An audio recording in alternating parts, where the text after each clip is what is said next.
బాపట్ల జిల్లాలో typhoid, dengue వంటి విష జ్వరాలు విరుచుకుపడుతున్నాయి. గత కొన్ని రోజులుగా కురుస్తున్న వర్షాల వల్ల సీజనల్ వ్యాధులు విజృంభిస్తున్నాయి. వాతావరణ మార్పుల వల్ల పల్లె, పట్టణం అని తేడా లేకుండా రోజురోజుకు మంచాన పడుతున్న వారి సంఖ్య పెరుగుతోంది. దీంతో పలు ప్రాంతాల్లోని జనాలు హాస్పిటల్స్ ముందు క్యూ కడుతున్నారు. టైఫాయిడ్, డెంగ్యూ జ్వరాలు ప్రాణాంతకంగా మారుతుండటంతో ప్రజలు ఆందోళనకు గురవుతున్నారు.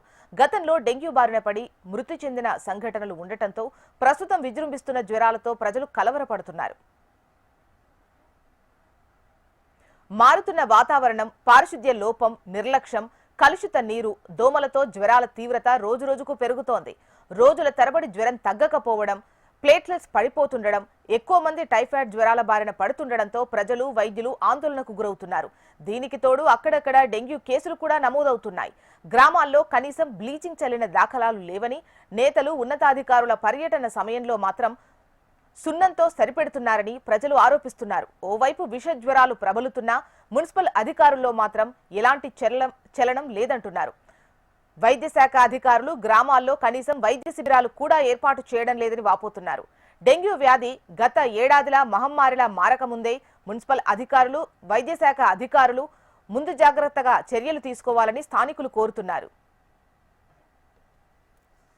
విష జ్వరాలు ప్రబలకుండా మన ఇంటి చుట్టూ పరిసరాలు పరిశుభ్రంగా ఉంచుకోవాలని, కాచి చల్లార్చిన నీటిని తాగాలని, ఇంటిలోని వస్తువుల మీద ఈగలు, దోమలు వాలకుండా తగు జాగ్రత్తలు తీసుకోవాలని వైద్యులు సూచిస్తున్నారు. ఆసుపత్రుల్లో డెంగ్యూ, టైఫాయిడ్, మలేరియా వంటి రోగాలకు సంబంధించిన పరీక్షలు సిద్ధంగా ఉన్నాయన్నారు. జ్వరం వచ్చిన వెంటనే పేషెంట్లు అశ్రద్ధ చెయ్యకుండా ఆసుపత్రులకు వచ్చి రక్త పరీక్షలు చేయించుకోవాలని వైద్యులు చెబుతున్నారు. ఇప్పుడు సడన్ గా అకాల వర్షాలు, వరదల వల్ల, దోమలు కాటు వల్ల చాలా మంది ప్రజలకు డెంగ్యూ జ్వరం సడన్ గా స్టార్ట్ అయింది. ఈ డెంగ్యూ జ్వరం మెయిన్ లక్షణాలు ఏంటంటే ఆకస్మికంగా జ్వరం ఒక్కసారిగా 105, 104 అట్లా వెళ్తుంది. తీవ్రమైన తలనొప్పి, బ్యాక్ పెయిన్, కొంచెం ఒళ్ళు దద్దుర్లు అట్లా వస్తాయి. అందువల్ల మనం జాగ్రత్తగా ఉండాలి, దోమకాటుకు దూరంగా ఉండాలి. మెయిన్ డెంగ్యూ లక్షణాలు ఏంటంటే జ్వరం అండి. మొదటి 3 రోజులు జ్వరం తగ్గకుండా ఎప్పుడు 102, 103 ఉంటానే ఉండిద్ది. ఎప్పుడైతే 4వ రోజు, 5వ రోజు గడిచిద్దో అప్పుడు జ్వరం తగ్గి కణాలు వేగంగా తగ్గుతాయి. 5, 6, 7 రోజులు కణాలు వేగంగా తగ్గుతాయి. డెంగ్యూ షాక్లోకి వెళ్ళేది కూడా మన చివరి 3 రోజులు, 4 రోజుల్లోనే. ప్రజలు ఎక్కడ అశ్రద్ధ చేస్తున్నారు అంటే జ్వరం తగ్గిపోయింది కదా ఇంకా మనకేం కాదు అనుకుంటున్నారు. జ్వరం తగ్గిన తర్వాతే ప్లేట్లెట్స్ వేగంగా పడిపోతాయి. మనకి డెంగ్యూ జ్వరంలో సీరియస్ అయ్యేది చివరి 3-4 రోజులే. 5, 6, 7 రోజులు డెంగ్యూ షాక్ సిండ్రోమ్ అనేది డెవలప్ అవ్వచ్చు. తీవ్రతరం ఎక్కువగా ఉంది అంటే షాక్లోకి ఎక్కువ మంది వెళ్ళటం, కణాలు వేగంగా తగ్గటం అట్లా ఉంది. విరులెన్స్ ఎక్కువ ఉంది ఈసారి వైరస్.